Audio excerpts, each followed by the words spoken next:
Welcome to the SDA Housing Podcast, brought to you by NDIS Property Australia.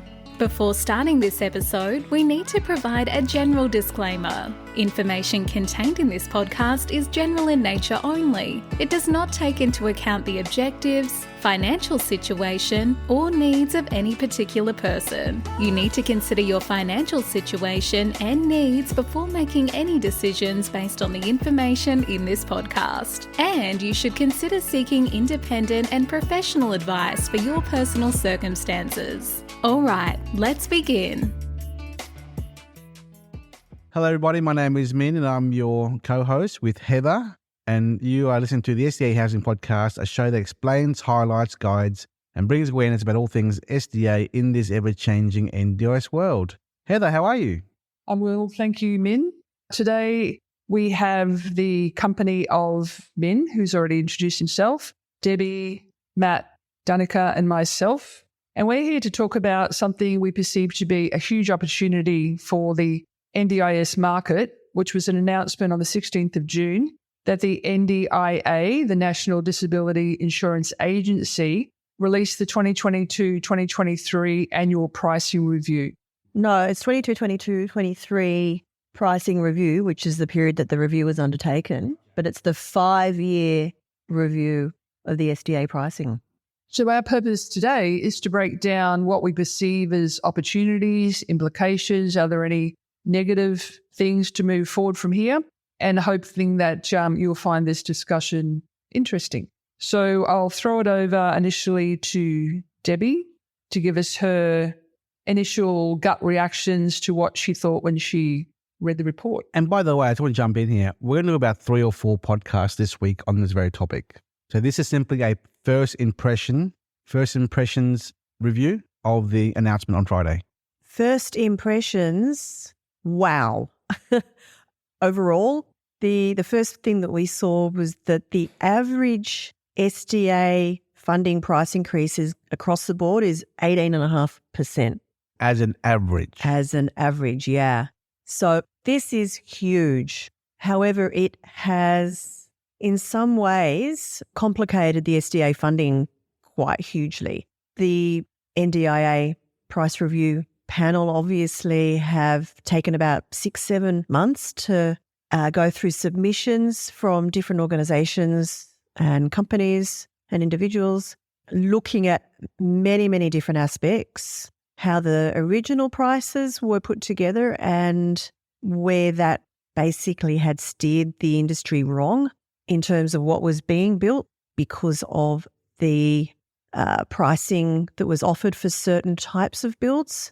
And I think in most cases, they have really addressed this in this new review, significantly increased the prices for things like improved livability and fully accessible 2-bedroom tenant, 2-tenant, 3-bedroom houses, and also decreased, which I wasn't expecting would happen at all, the incomes on some of the units, the high physical support, particularly the 2-bedroom, 1-tenant units. So overall, it is hugely different, the figures that we're looking at now.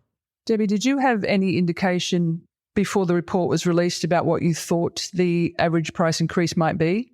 Look, we were hearing, maybe 15%, maybe 30%. I was speaking to Alicia Rathbone from the Summer Foundation Housing Hub a couple of weeks back now when we were down in Melbourne at the SDA conference. And she said that she'd just been chatting to the NDIA board. They'd asked for some quotes from the Summer Foundation and they'd said to her, don't get too excited. So I'd kind of thought, okay, we're not going to see anything massive here. I've been absolutely stunned. Can I throw my two cents worth here? As Debbie said, the word on the street was, 15-ish% increase, right? Maybe HPS is being only 10% because they want to, for housing, because they don't want to get too many people excited about HPS funding. 15 to 20% for the ILs and robust because they're lacking in product in the marketplace. And what's come out is, if you look at the chart there, the red and green chart there, I think, how wrong were we? IL, 160%, not 15%. Yeah. My God. I'm absolutely stunned. So the highest rise has been on for IL housing for 2-tenant houses. And yeah, it's 159.6%. We're talking 160% increase in the base SDA funding amount. That is massive. It's just beyond comprehension, actually. So, Matthew, can I ask you a question, Matt? I'm sorry, still have this under. Steal away.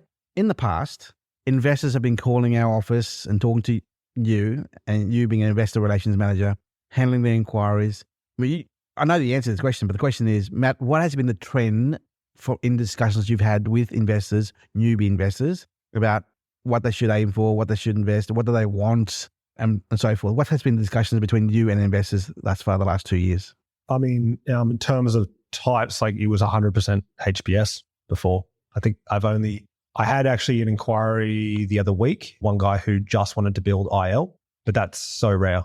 I feel like, for the most part, everyone builds HBS. There are some people who want to go the robust route, but 80% of people would want to build HBS, maybe 10 to 15% want to build robust, and it would be 5% or less that's going IL or FA.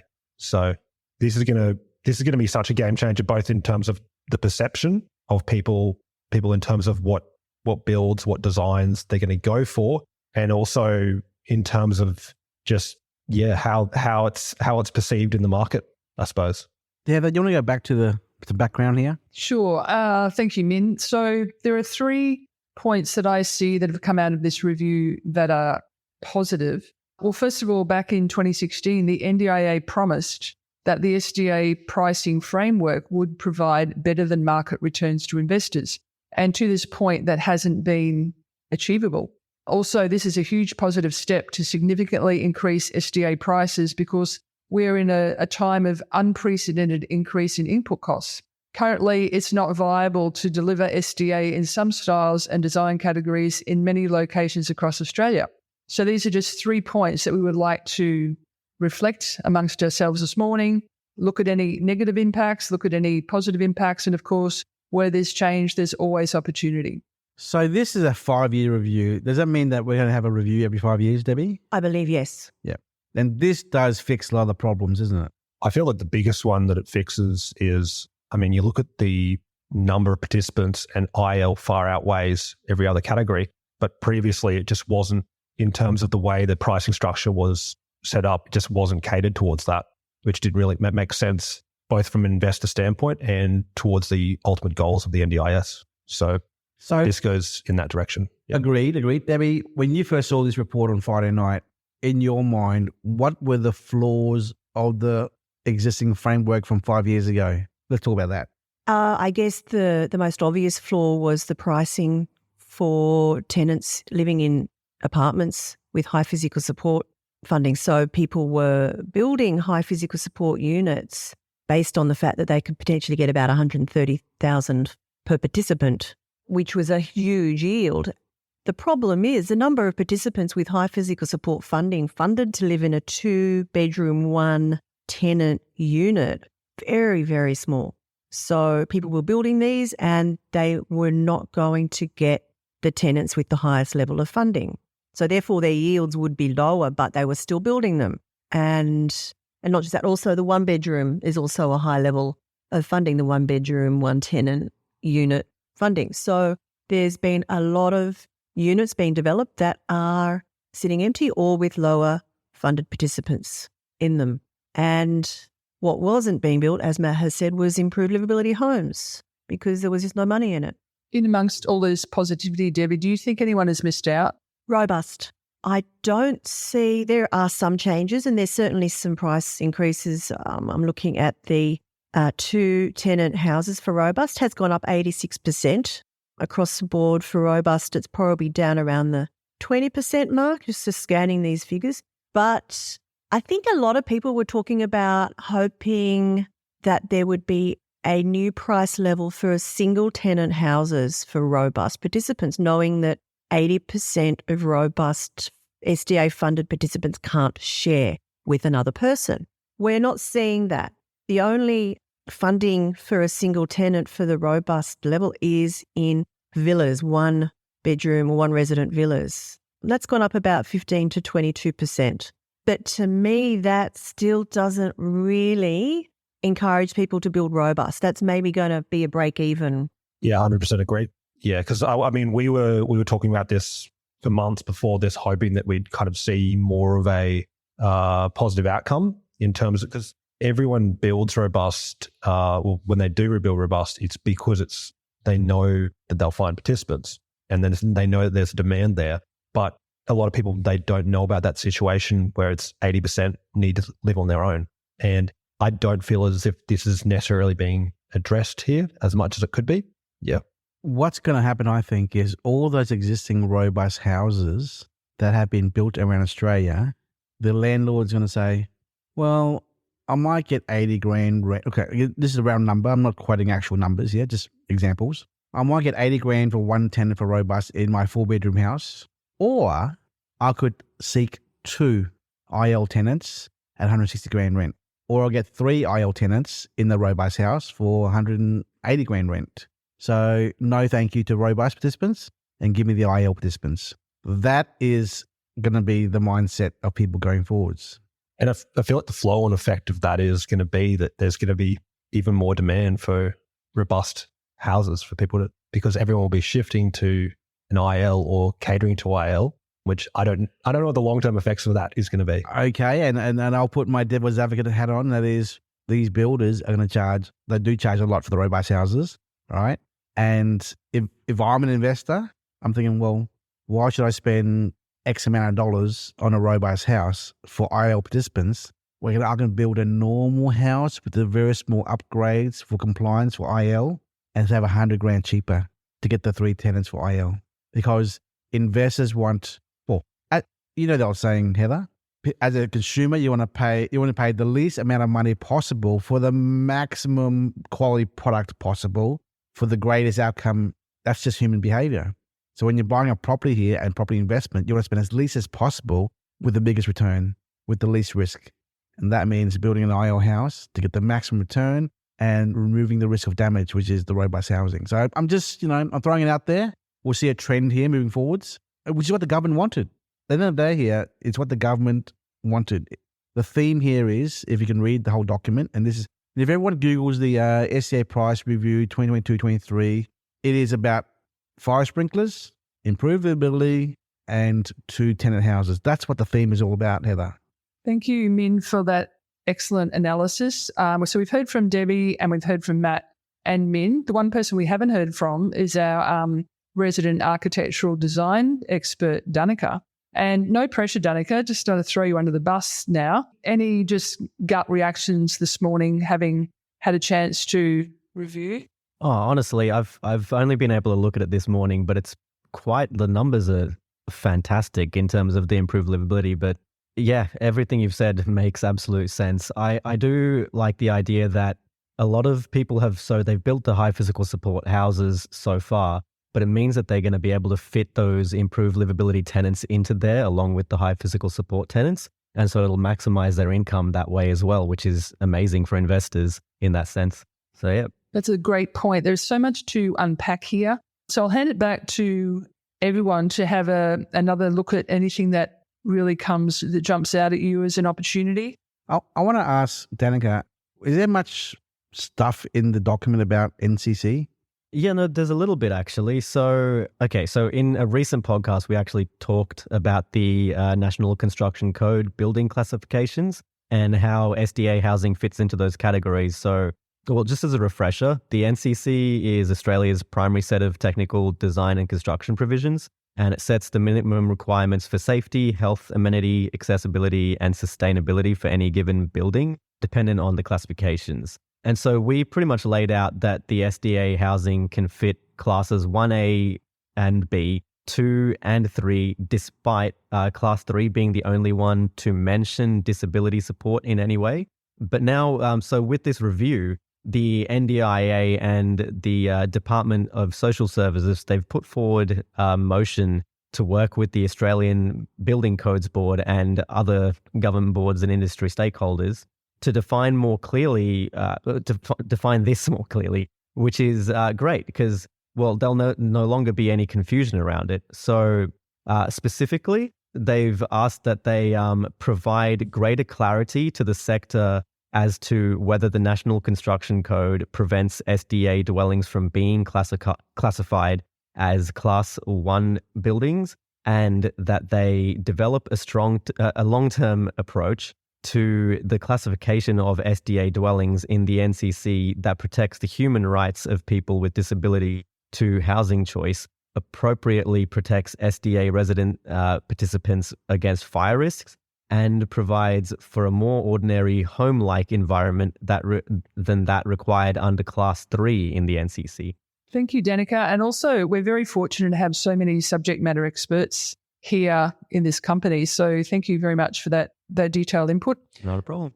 Matt, any final thoughts, feelings, concerns? I think Danica kind of touched on it very briefly earlier. He kind of mentioned that although, I mean, if you're kind of in, maybe you already have a HPS property and you're looking at the pricing changes for higher physical sport and you're thinking, damn, that's maybe not that great for me. I mean, the good thing is that because there is that huge boost to improve livability, you will see a tenancy mix, which is, I suppose, less bottom-ended or, more of a consistent tenancy mix, I suppose, which from an investment standpoint, it gives more confidence to the market, I suppose.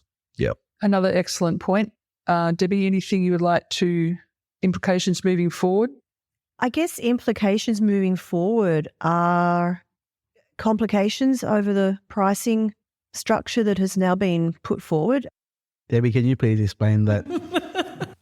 Those are little things. Yeah. So in the past, we had one pricing chart and there was slight variations for if you had a fire sprinkler or if you had an OOA in the property. Now what they've done is they've also added another major component into the mix, which is whether or not the owner of the dwelling paid GST on purchase price or claimed a tax input credit. And basically now what we've got are 4 different charts.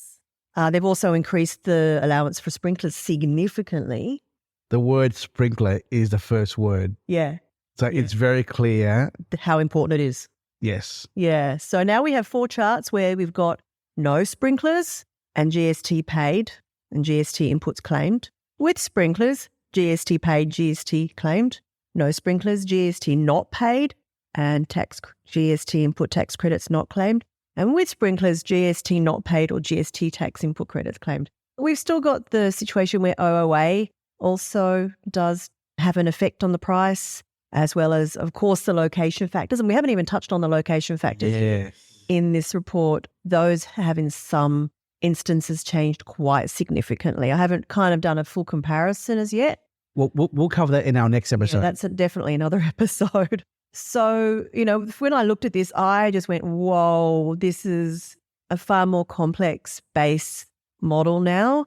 I'm assuming that when the actual calculator comes out, it's going to be also much more complex, but will make it much easier for us to actually figure out what is relevant and what's not. That's what jumped out at me.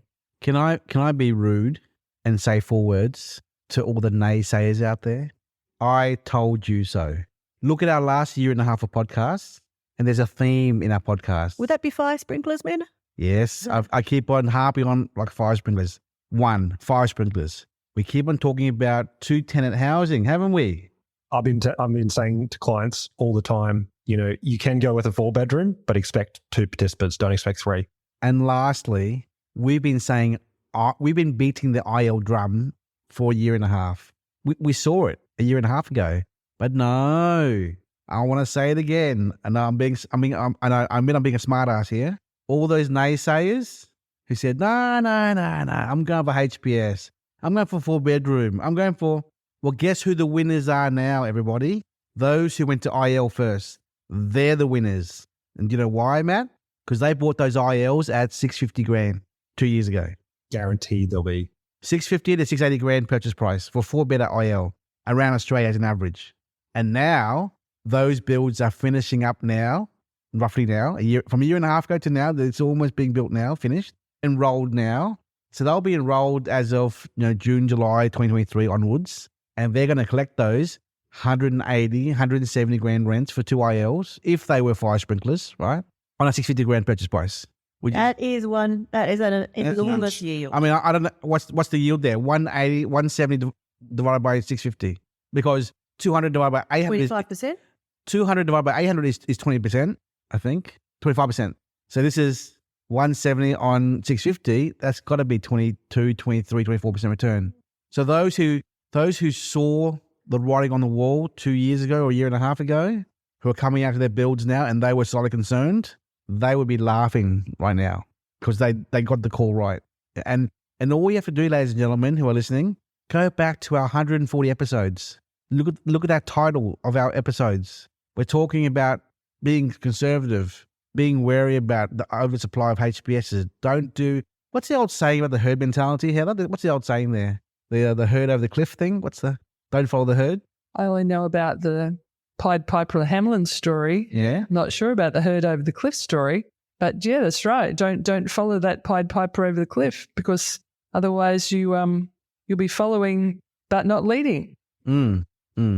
But I would like to say, just to reiterate again what's been said, that this is, okay, you might have built a high physical support 4-tenant home that cost you $1 million. The thing is, now you will still be able to get full tenancy with a different tenant mix that is still going to give you a really good income. So overall, this is a massive win for everybody. Matthew, in the last 2 years, when talking to people, what kind of tenancy and mix are you telling them to expect from a 4-bedroom HBS house? Generally, I generally say 60-70% of the potential income of the property. So, But the mix of tenants, though. I would probably, from that, I'd probably assume FAs. 2 FAs is probably a realistic, I suppose. Realistic, but most likely outcome would have been what? Could be ILs. Depending on the location, obviously. For a 4-bedroom house, assume 1 empty room, 1 for the OOA, and 2 left. Of the 2, it's an IL, an FA, or a HBS and a IL, or 2 ILs. So now, if they were the outcomes, IL, or FAIL. It's a lot more consistent in terms of the expectations, the potential. Yes, it's going to be roughly that 160 to 190 grand return gross rent now, which is double from More than double. a year ago. Because a year ago, if you said, oh, if I got an FA and an IL, what was the return on that, Matt? Would have been, I guess, 80K. 85 to 90, 90K, something like that. Yeah. And now it's double that. Yeah. It's huge. I guess this just shows that the NDIA really have seen that they need SDA development, much more SDA development, and they've realised that this is the only way that that's going to happen, by encouraging private investment, which was what it was set up for in the beginning. And they've really done a realistic job of looking at all the different elements and putting in those pricing levels to make sure that this is sustainable going forward for the next 5 years. I think we should finalise and wrap up this episode before we go to our next episode soon. And your thoughts, Heather? I mean, you looked at the report. You've heard what we said today. Are you happy with the outcome here? I think that the NDIA is maturing, and I think that's the exciting thing about this report, is that they understand that it's more complex and the different price categories. We're moving into a different world, and with change, there is always opportunity. There are people that will miss out, and there is a lot to unpack. So please watch this space. This week we'll be breaking down the categories, and when we've had more time to reflect and analyse what's contained in the report, then we will be organising to send some podcasts your way as soon as possible. Cool. Thank you very much, everyone. Thank you. Thank you. Thank you. We hope you enjoyed this episode. Please make sure you are subscribed and following us so you can keep in the loop with all of our upcoming episodes. We would really appreciate it if you could leave us a 5-star rating, a written review, and to share this podcast with those that could benefit. Until next time, catch you on the next episode.